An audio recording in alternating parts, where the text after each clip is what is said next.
Hey everyone, Andre here with something a little bit different, because a couple of weeks ago I was reached out to by one of our fans on Twitter about an issue they came across in Super Mario 3D All-Stars, and I thought it was really important for us to draw attention to. So I want to give a warm welcome to our guest, being Anthony. So I guess it'd probably be best to just have you explain to Anthony, what is the, could you tell our audience about the issue you encountered when you're playing Super Mario 3D All-Stars? I got the game about 2 weeks ago, right after it came out, and I was really excited.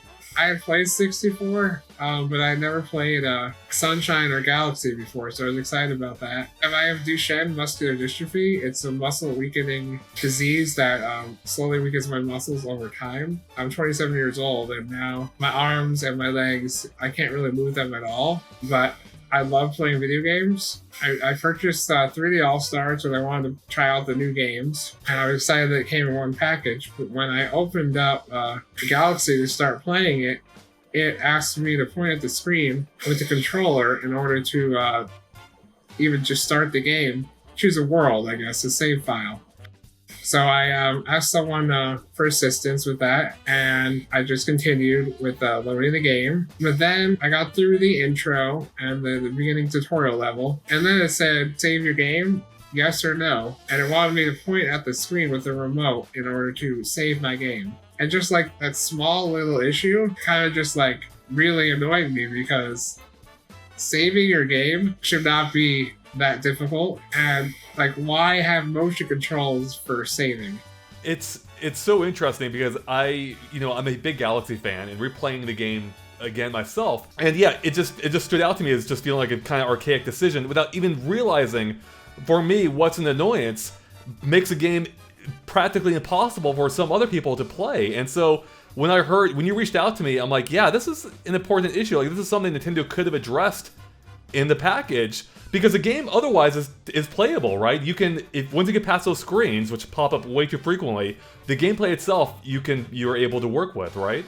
Yeah, I'm actually able to play the real game, but I'm not really able to do everything else, which is very strange to have motion required for the navigation in the menus, but nowhere else. Just being able to start your game without motion would be like an obvious thing. Just being overlooked because of my disability, it really made me think broader about accessibility in video games and how that's changed over the years, what really the landscape of that is, and like what companies are doing well in that space, which ones can improve, and really made me do some research on that. And the funny thing is that in my research, it was very difficult to really find any information about accessibility in video games. Sure, there were some articles out there and things over the years, but no one really talked about disabled gaming in the same way as everybody else talks about gaming. And that kind of speaks to the entire issue, right? That there isn't a whole lot of awareness surrounding this.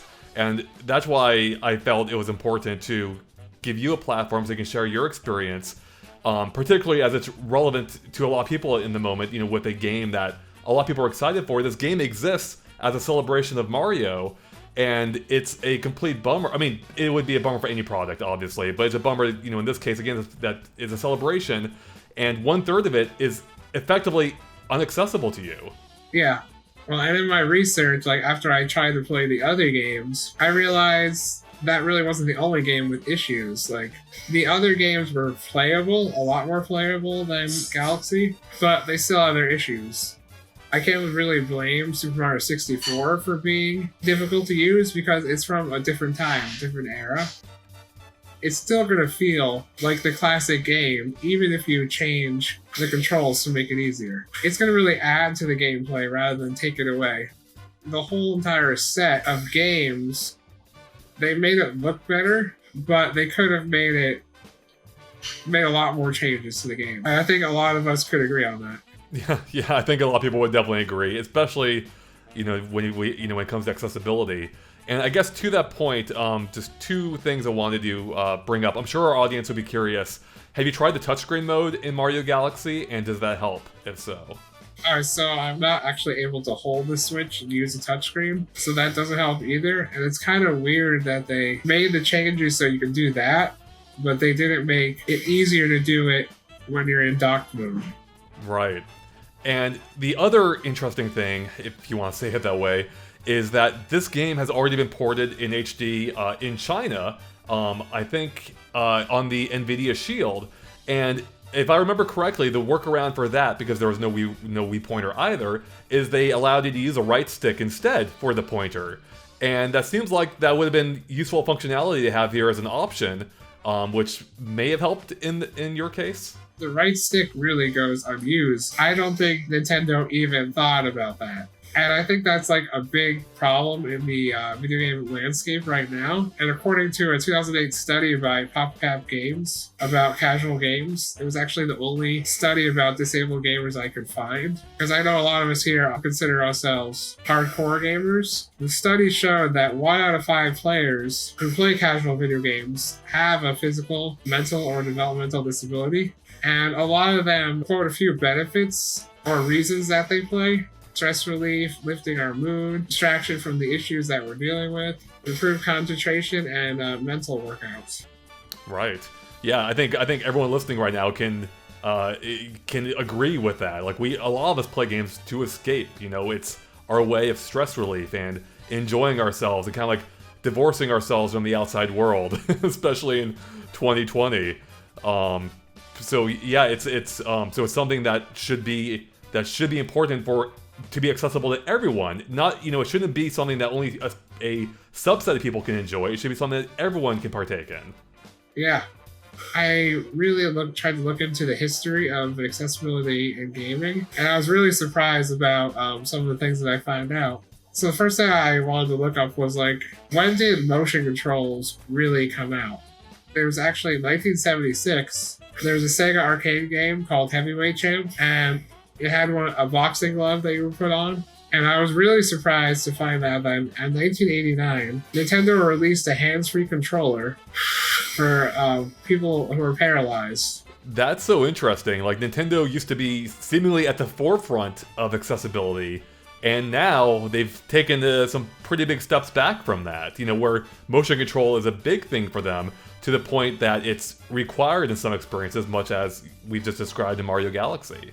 The next thing I found was that in 1997, first video game that was designed for the blind. It was a game that had no visuals. It was released on the Sega Saturn, only in Japan, and it was called Real Sound Kaze no Regret. Who is out there that's pushing for accessibility in their games? One was the International Game Developers Association. In 2003, they created the Game Accessibility Special Interest Group. So there are developers out there that do care about making their games accessible, which really gave me some hope for the future, but it's still a minority. Like Nintendo and Microsoft and Sony and all these big people in the industry should be the ones that are pushing for these things. Right. Yeah, I 100% agree. And I guess to that point, and it's something you may have been bringing up yourself, Microsoft has been doing, at least as an outsider's perspective, it seems like they've been maybe at the head of the pack when it comes to the major console developers of partially trying to address this, where they did have the adaptive controller for the Xbox, where I believe it allows for a multitude of accessories and different input methods to help a variety of people play these games in the manner that works best for them. Is my assessment right? And what do you think of that? Yeah, so Microsoft is definitely at the forefront of accessibility in gaming. In 2018, like you said, they released the Xbox Adaptive Controller. It really goes beyond remapping, and I think that's a really great step forward. But personally, I'm able to still use the existing controllers. So I think my focus, especially with this discussion, is not the hardware side of it. I think what's more important is the software side. If there's things that the software of the console or of the games can solve, then the hardware becomes less important. And I guess to that point, we have at least seen Nintendo make small inroads recently. There was a Switch update maybe 6 months ago now that does let you remap buttons at a system level, which I don't know if you found that useful yourself, but it doesn't address the specific issue of motion controls. It can only remap buttons, you can't remap the motion controls. That had to be handled, I would imagine, at a game level, and that's the problem we're running, that we've encountered with 3D All Stars. Yeah, they have the remapping system now. I think it's a little too late because Xbox and PlayStation, they've had it since 2015. Nintendo just came out with it this year. I think they should have seen what the other consoles were doing, saying, hey, if we want to remain competitive, we should do the same. So what else do you think Nintendo could do or should be doing to make their games more accessible for everyone? I think the biggest thing is listening to user feedback. Because like I sent out that tweet to Nintendo and to Doug Bowser, the president. I never got a response. I just feel like with Nintendo, it's really hard to reach them. And I bet you've dealt with that a lot yourself. Yeah, that's totally it. Like Nintendo is notoriously a difficult company to get a hold of, and Nintendo, you know, for a variety of reasons, and Nintendo does tend to be kind of secretive, and you know, I feel like in many ways they are, you know, they are progressive, like often introducing things in gaming we haven't seen before, but at the same time, it also feels like they're way behind, right? They're either like way ahead or way behind, and that is unfortunate, you know, at times in cases such as this, where, you know, with Nintendo trying to reach like such a broad demographic, it often does kind of leave some people by the sidelines, and that is such a bummer. I know we were just talking about the adaptive controller and how, you know, you're more focused on the software solution side, but to the grander point, I remember seeing a video of this father who made who used the Xbox adaptive controller on the Switch, which requires this insane workaround. I don't know how he managed it, but he got the Xbox adaptive controller working on the Switch, which allowed his daughter to play Breath of the Wild. And seeing like the happiness on her face, like the smile on her face, and how happy that made her, like it brought me to tears. I'm like, wow, that is really touching.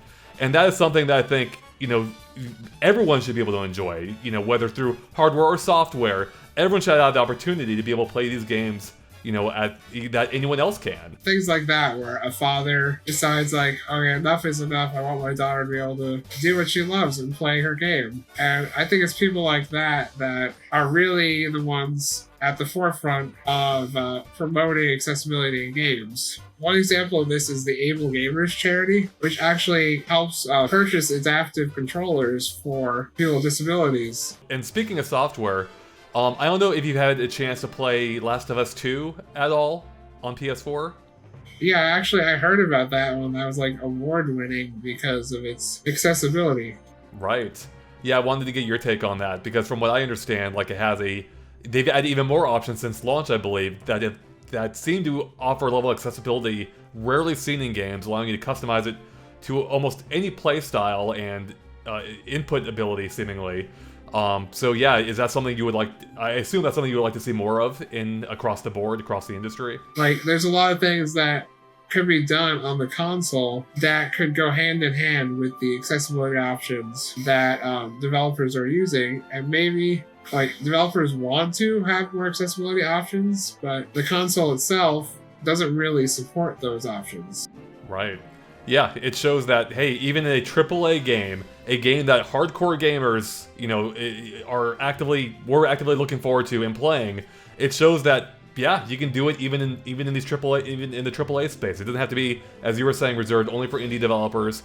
Anyone could do this. Any company could do this. It's a matter of taking the initiative and just making it happen.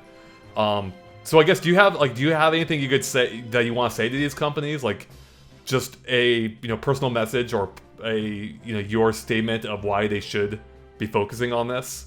We've all been isolated. We haven't been able to see our friends and haven't really been able to go out into the world. And so I think everybody understands how important like having a hobby such as video games is for people. Everyone, not just people with disabilities, everyone goes to video games for support and for entertainment. And to like restrict the whole entire population of disabled people from joining video games and doing what they love, I think it shouldn't happen in this day and age. For people with disabilities, and especially for me, games are like our gateway to another world. And that's a world where our abilities don't really hinder us anymore.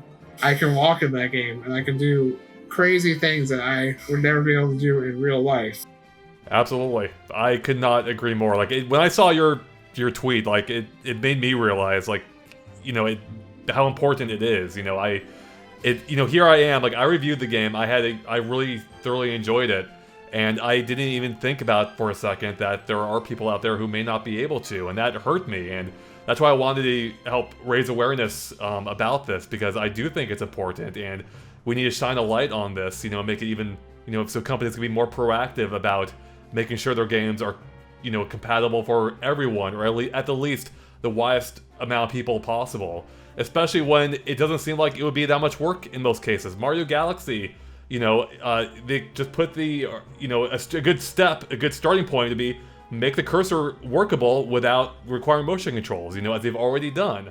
Allow more software solutions, add more accessibility options. These are things that other companies have been doing that not everyone is at this point. That can and should change. Adding accessibility to games really helps everyone. And I actually found a video on YouTube by a channel called Extra Credits. And we'll include a link to the full video in the description below. But in that video, he says, curb cuts are those divots that you see or feel at many street corners, especially in cities. The original purpose was so that people in wheelchairs could cross the street without having to have their wheelchair lifted up or down off a curb, granting them increased mobility and independence. But it turns out curb cuts are actually useful to a lot of people. That delivery driver with the wheeled cart trying to move their goods off of a parked truck, your neighbor pushing a stroller on their morning walk, and even that annoying middle schooler with a skateboard who would otherwise faceplant right there on the sidewalk if it weren't for curb cuts. And I think that's a really great metaphor for video games as well. And yes, a lot of these accessibility things are for people with disabilities, but they're also to improve the experience for everyone. Maybe your grandma out there plays Animal Crossing, or your younger brother plays Rocket League or Mario with you. It's about making everyone able to play. Yeah, fantastic point, and well said. Yeah, I think it's something that could benefit everyone. Like, my own dad has only relatively recently started playing games. He never played before, and even now, even though he's becoming more of a hardcore gamer, he's still taking advantage of a lot of the accessibility options that they added to Last of Us 2, because he finds it useful for him and makes it easier for him to play. And yeah, this is something too, even if something doesn't benefit you now, it may in the future, And not that even should be our primary concern. It should be more about making sure it's something that everyone can enjoy. But, as you said, there are things here that could benefit people even now, even if they don't think they need them at the moment. So, we've been talking for a little while, Anthony, but before we wrap it up, we're kind of known for our in-depth reviews and breakdowns of things at GameXplain, and I believe you have your own kind of in-depth breakdown here of, I believe 5 pillars you wanted to point out as it relates to accessibility in games. Is that right? Yeah, that's right. So I guess I'll get right into that. The first pillar of accessibility in gaming is controls. Controls should be minimal, remappable, and sensitive. And what I mean by minimal, for example, in Super Mario 64, one good thing that they had was that the A and B buttons and X and Y buttons actually do the same thing in the game. And another benefit is pressing up on the right stick enters look mode, and that's a lot easier for me because I don't have to press another button for that. In terms of Sunshine, the ground pound of that game actually requires ZL. Use the left stick in a unique way to make it so when you double tap up, it can do an action, such as the ground pound. And then also in Sunshine, shooting the water, it takes multiple buttons. Make it so it's only one button. And when you are moving, that it shoots it straight ahead. If you're standing in one spot, then you can shoot the water in any direction. Yeah, that's crazy that an older game was once more accessible than it is now. And Nintendo's all about keeping the game, but then they change something that makes it worse. That doesn't make sense to me.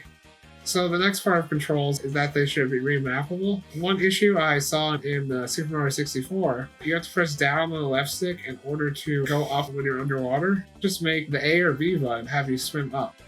So did you prefer swimming in Mario Sunshine then? That's basically how it works in that game. Yeah, I liked it a lot better in that game. In 64, it kind of felt like down is up and up is down. That kind of confused me. In Galaxy, one good thing is that the spin can now be performed with the Y button. Was that something that people have asked for a while, or was that something they thought, oh, people might like this? Well, yeah, with Nintendo, who knows? You never fully know with Nintendo what led to a decision. Yeah, definitely. And the next thing about controls is that they should be sensitive. My worst kept secret is I use the Xbox Elite controller connected to the Switch via an adapter because there's no way to change the sensitivity of the left or right stick or change the dead zone, which means how far you have to push the stick in order to move that direction. Exactly. And it's kind of ironic too, because Nintendo has historically, at least in marketing, been all about getting everyone to play games, right? Like with the Wii. It was called the Wii, so everyone can play. But now we're finding that in your case, you had to go to an outside solution in order to be included within their market, within their gaming sphere, and that shouldn't happen. Nintendo should have their own solutions for this. Exactly. Alright, so the next pillar I want to go over is motion, and I think motion should be optional, purposeful, and adaptable. In Super Mario Galaxy, motion controls are required for loading the save file, unpausing, saving, navigating menus, pull stars, choosing a star, collecting/shooting star bits, feeding Lumas, rolling ball levels, and Manta Ray levels. So it's basically everything but the main gameplay. Like, if you want to use motion controls, go right ahead. But if you're not able to, like me, then there should be an option to turn them off. It's kind of like they randomly picked and choose out of a hat. This part of the game requires motion, this doesn't. You need to have purpose to why you have motion. A good example of that is 1-2 Switch, or how the Wii was, where you're playing bowling or tennis, and I really understand why those have motion, because they have a purpose. Right, it's purposely emulating a real-life experience, whereas in Mario Galaxy, you're not going to be riding a Stingray in real life. You don't need to, there's nothing you're emulating, it's just motion-based for, as you were saying, largely arbitrary reasons. There's no reason that can be a control stick control. I better knock that off my bucket list to ride a Manta Ray, I guess.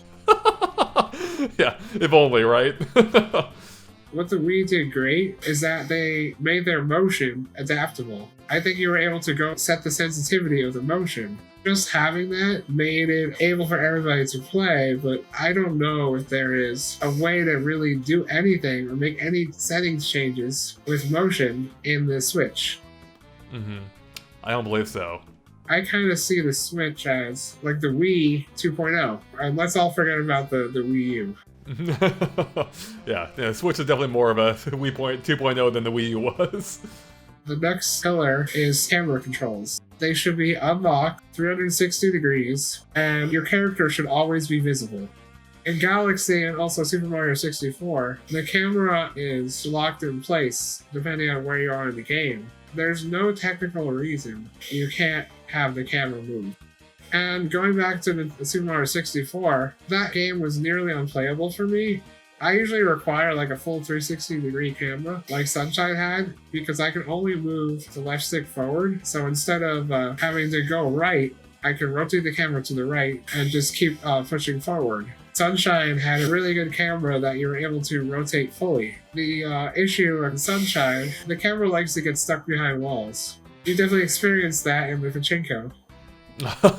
yeah, that was not a fun experience. You can catch, if you missed my live stream, we have a recap on the channel. 3 minutes of hilarious and infuriating outtakes. Or not even outtakes, just my experience. And then I also saw that in Super Mario 64, when I was trying to climb up the bottom mountain, if I was too close to the side of the mountain, the camera would like zoom in and I couldn't see the rolling balls as they went by, and I kept dying because of that. What you're trying to accomplish should always be visible. Even if you have to make a certain object invisible, you never get stuck because of the camera. The next pillar is user interface. User interface, meaning the menus and navigation, should be simplified, one button, and always have the accessibility options easily available. Right, and actually I think that is actually one element that Galaxy improved on a little bit in this version versus the original. Because on Wii, you had to pinch. You had to press A and B to start the game, if I remember correctly. Whereas on Switch now in 3D All-Stars, I believe it's just A, I think. Or plus, or something. And one great example of a simplified navigation is the latest update of Rocket League. They used to have like options buried in options. Very similar to how the main menu in 3D All-Stars is. It's just a few buttons and then you choose a game or which music you want to listen to and you go from there. It should be simple to navigate. It shouldn't be difficult. It should be able to find what you need with as few button clicks as you can, which kind of brings me back to having one button for everything. In Super Mario 64, the game over and start screen requires the plus button, when A or B would have been fine with me. I'm not the best Super Mario 64 player. I die a lot, and I don't want to have to keep on getting someone's assistance if I want to just over after a game over. Super Mario Maker 2 and I think Donkey Kong Tropical Freeze require you to press both bumper buttons to start the game.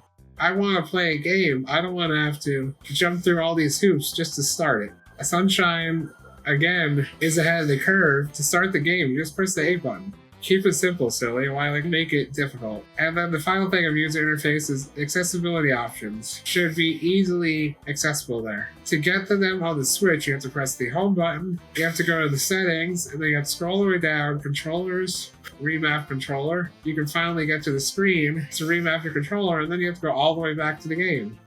Well, what's also weird is that their menu, like in order to exit the game that you're playing, like Galaxy or 64, you have to press the select button instead. Why not just make it one menu? What they make easily accessible is being able to repair your controller. You have to go 10 layers deep in order to remap buttons. Make it easy and accessible because they're the accessibility option. Right. Yeah, it's really well hidden on the Switch. I remember doing the update video on the remapping, and even I found it confusing where they were, and it's not even where you'd expect it to be. Like, shouldn't it be in the controller options on the controller screen, since it's a controller remapping? But, yeah. Finally, the last pillar is automation. And actually, I didn't think of this pillar until I played Galaxy. Automation should be available for repetitive tasks, for cutscenes, and for interactions in the game. In Galaxy,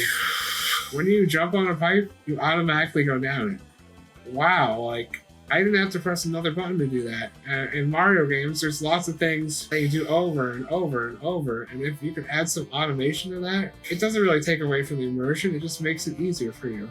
A perfect example of this is that a game back to Last of Us 2 is a big part of the game is gathering resources. Like, you have to gather resources, you can craft things to help you survive. And it's kind of annoying going through the environment looking for, like, there could be like 20 or 30 collectibles in a small area sometimes. Maybe not that many, but there's a bunch. Room to room, and you have to keep tapping X for each one. But one of the options is that you can, if you enable it, your character will automatically collect everything automatically near them, which makes it way simpler. So my dad uses that option because he doesn't like collecting everything. He finds it repetitive and annoying, and he just has the character does it because it doesn't take away anything from the gameplay. It just makes it easier. It makes it more accessible. I guess I should really check out The Last of Us 2, shouldn't I? Yeah, it sounds like you might want to give it a shot. You might enjoy it. So probably play the first one play the first one if you can first, though, because the story is pretty essential. But yeah. All right, so the next part of automation is cutscenes. I know those speedrunners out there would love to have skippable cutscenes, but if you think about it, like, I know a lot of people with disabilities, a lot of my friends who have difficulty focusing. I want to be immersed in the game. I don't want to watch a 15-minute movie. I think everyone can agree with you on that. We've all been there, just sitting there waiting for the game to start, and it takes forever. The mortal enemy of disabled gamers, for most of us actually, is QuickTime events. I thought I was watching a cutscene. I didn't know I had to interact with that. First of all, I have enough trouble pressing the button. I don't want to have to press it in a certain timing, like Dance Dance Revolution. Yeah, exactly. And to that point, like one of my dad's favorite games, the game that got him into gaming is Resident Evil 4. And that took a lot of work. He was terrible at playing it at first, but after months of practice, he finally got good at it. But one of the parts of the game that kept giving him trouble were those random QuickTime events that will pop up, like outrunning boulders, or there's like a 5-minute fight scene in the game entirely dependent on QuickTime events, and that hung him up for the longest time, and there's no way to skip it except for getting good at it. And it's not even testing anything about the game, it's not even testing your skills of the game, it's just reacting, and that's something that can be tough. You can't really learn it, you know? So yes, I think a lot of people would be fully on board with that too. You want to play the game your way. You don't want to play the game at the exact timing that the game wants you to. Right, exactly. As you said, it's not Dance Dance Revolution here. It's a shooting game in this case. Alright, so the final thing about automation is interactions. And what I mean by that is, say in Super Mario 64, you have to press a button in order to read a signpost. When I'm near a signpost or in front of it, it should automatically activate. I think the NPC conversation should auto-advance, so I don't have to keep pressing a button after every word or so. Right. Yeah, it's. I'm glad you brought this up. I actually was finding myself annoyed with this too. Do you know how many Piantas I accidentally squirted or dove into or punched in the face? Basically, I was trying to talk to them, but the game wasn't recognizing it because you have to be so exact with where you stand to activate the conversation. It's annoying. Even it's annoying for me even. So yeah, that's something I agree. Like if you stand in front of someone, just automatically activate it, right? Hey, come on, Nintendo. I don't think you want to support Pianta abuse. Exactly, right? I don't think Nintendo would approve of that, so... Yeah, and definitely, I would love to see everybody in the comments, really share, what you think of these pillars and really, how they relate to you, or, if any of these things that I mentioned are something you would like in a game. Yeah, so those 5 pillars feel incredibly well thought out, and it seems like it offers a good framework for developers to begin looking at in order to make their games more accessible. So even for me, as you kind of touched on earlier, accessibility options can benefit everyone. And as I've already suggested at points here, there are features here I'm like, yeah, I'd like that too. I mean, I want it obviously for everyone, but even myself, I find some use or some value in these. As one who hasn't necessarily thought about this much before, but I find myself increasingly, pulled to the utility of these functions. That I think goes beyond just reaching a small demographic, but can really appeal to everyone. And yeah, I think I find these to be a good starting point to begin the conversation for developers to start making their games more accessible. And again, as you said yourself, it's not just for a small demographic. These could benefit everyone. So real quick, Anthony, I just want to ask you one more thing, since we kind of did the whole review thing here. How would you rate each of these games in terms of accessibility? Mario 64, Sunshine, and Galaxy. What would you give each of them on a scale of 1 to 10, with 10 being the most accessible? What would you rate each of those games? So I would rate Super Mario 64 as a 5 because of the atrocious camera controls. I would rate Sunshine as really trying, but I'll give them an 8 out of 10. And then Galaxy, I don't know, it's hard to give you a high rating because I could barely play it, but let's say 3 out of 10. And I'd also like to rate motion controls as 0 out of 10. I think I would wrap it up by kind of sharing some resources with you, and that I'll put in the description, like the Able Gamers charity, or even something I didn't touch upon, which was the Dogger system for rating accessibility in games. And it's pretty crazy, something like that is not part of the ESRB rating. I think what I want all of you guys to take away from this is that accessibility is important. It helps everyone. You should be really pushing for Nintendo, Xbox, Sony, for really any developer that you interact with or any game you play. Don't just think about what options would help you. Think about how you can make the game better for everyone.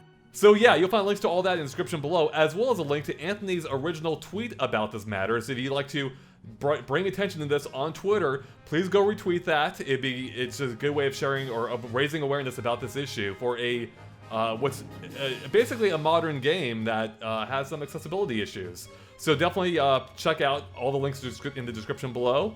And with that, I think we're about done here. So Anthony, I want to thank you again for coming on with us and sharing your experience. It's been incredibly, I hope, insightful for everyone to better understand a perspective that they may not have thought about much before, and what game companies can do to make their games more accessible to everyone. So yeah, I'm hoping that people are more aware of this now.